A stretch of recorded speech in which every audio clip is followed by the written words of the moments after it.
Hi and welcome to Aggressive Health Weekly, issue number 5. We've unleashed a pretty powerful assault so far on unwanted body fat. You know, if you can really maximise your emotional control and become an emotional dynamo and modulate brain chemistry, puts you in a pretty powerful position.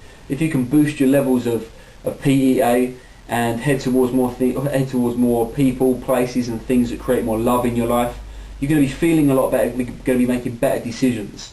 If you can stabilise your blood sugar levels, you can help us avoid cravings. If you can stabilise your blood sugar levels, then you're going to turn your body into a fat burning furnace rather than some kind of fat storage machine.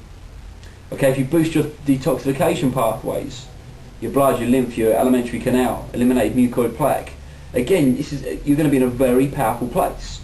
So the final frontier for this, this small section of tools targeted towards unwanted body fat is exercise. Researchers at UCLA have found that 45 minutes of aerobic exercise has the same effect in lowering blood sugar levels as a single maximum shot of insulin.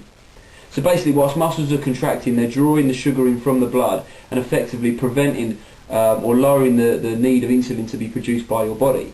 Less insulin, less of your primary fat storage hormone. Researchers at Duke University have found that by lowering blood insulin levels, you engage the receptors on the outside of fat cells that literally allow fat to be released from the cell and used for energy.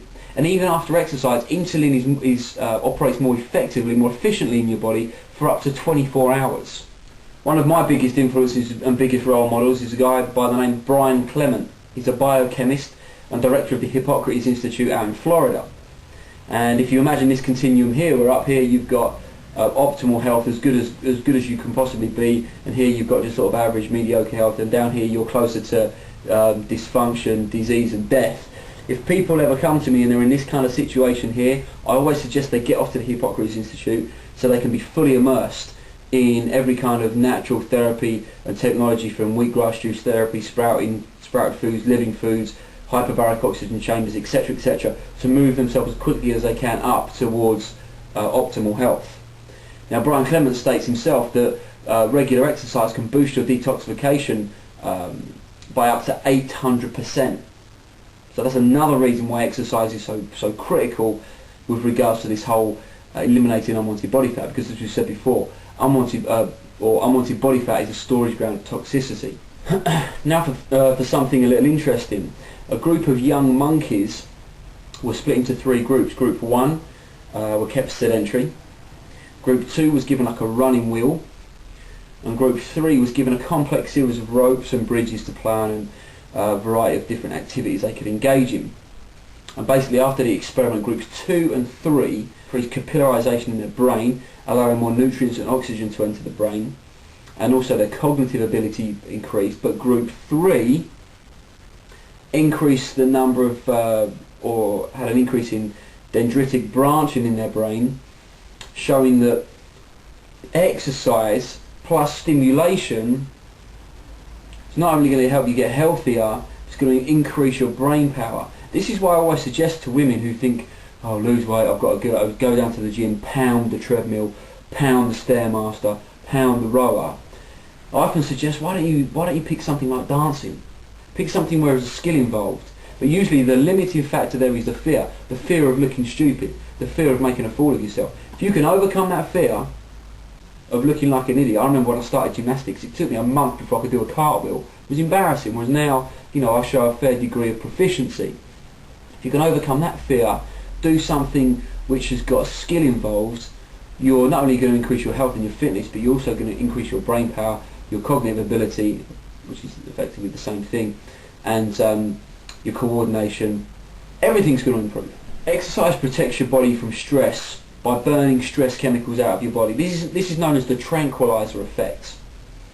Now the thing about the tranquilizer effect is there's kind of like an optimal time frame. Doing too little isn't really going to produce it. Doing too much, like running marathons or even half marathons, isn't really going to do it. But that time frame between 30 and 45 minutes where you're doing a nice regular aerobic activity is more likely to produce this tranquilizer effect, where endorphin levels increase and stress chemicals reduce, At the same time, insulin levels are going to reduce, which simultaneously are going to bring cortisol levels down, which is your stress hormone.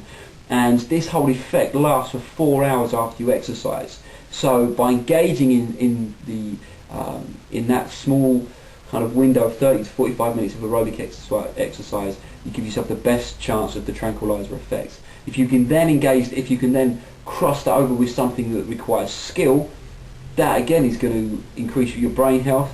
If you then remember what we talked about insulin, about reducing body fat levels, now you can see how all this is tying together with regards to exercise. Remember, I knew people when I knew nothing about nutrition, health, where all I was doing was down the gym, helping people, motivating people to exercise. I saw them turn their body around just by doing exercise. No change in their nutritional habits whatsoever. Embrace this information, and I promise you this: if you add it into everything else that we'll be doing, unwanted body fat will sit in the corner, cower away, fizzle away, and it won't be something you ever have to consider or contend with ever again in your entire life. That's it for this whole unwanted body fat section. Let me tell you what you've got to look forward to. Next week, and probably for the next 2 months, we're going to talk hormones. Okay, we're going to talk to you girls about what you need to understand about your guys. Guys, what you need to understand to know a bit more about your girls from a hormonal point of view. And the information, you bring that together, I'm telling you now, your whole lives are going to jump to a whole new level. Promise you that. See you next week.